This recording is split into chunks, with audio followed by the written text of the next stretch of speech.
सख्त मौसमी हालात और तूफान ने शाम के शुमाली मगरिब में बेघर शामियों की जिंदगी को मजीद मुश्किल बना दिया है।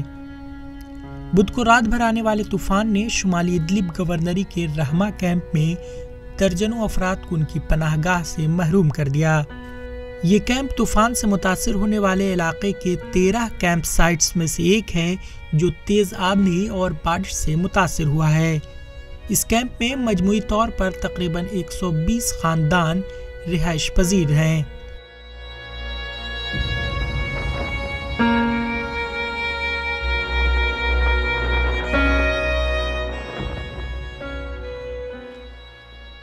शुमाल मगरिबी शाम में रहने वाले बहुत से लोग मुल्क की खाना जंगी के दौरान जंग से तहफ़्फ़ुज़ के लिए आर्जी रिहाइशगाहों या कैंपों में रहते हैं। शाम की निस्फ से ज़्यादा आबादी जंग की वजह से बेघर हो चुकी है। उनमें से अक्सर ऐसे खेमों में रहते हैं जो सख्त मौसमी हालात का सामना नहीं कर सकते हैं।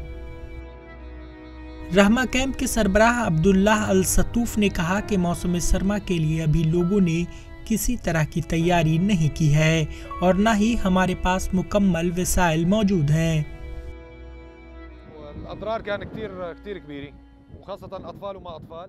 नुकसान बहुत बड़ा है क्योंकि यहाँ पर बच्चे भी हैं, इसलिए हमने सुबह तक उन्हें महफूज रखने की कोशिश की, लेकिन सुबह हवा तेज हो गई और तूफान ने दोपहर के करीब जोर पकड़ा, जैसा कि आप अब देख सकते हैं।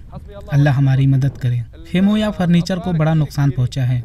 कैंपों में सर्दियों से महफूज रखने के लिए हीटर भी नहीं है, वह अभी तक यहाँ नहीं पहुँचा है।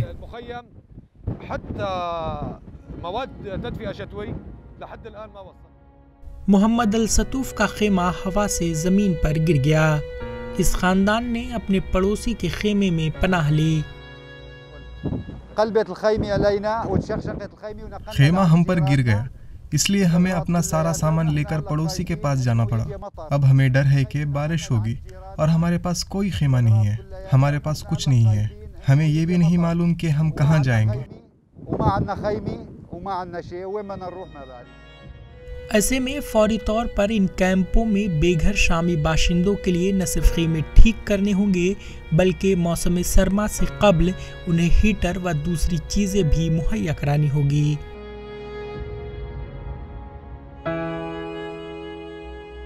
Bureau report, ETV Bharat.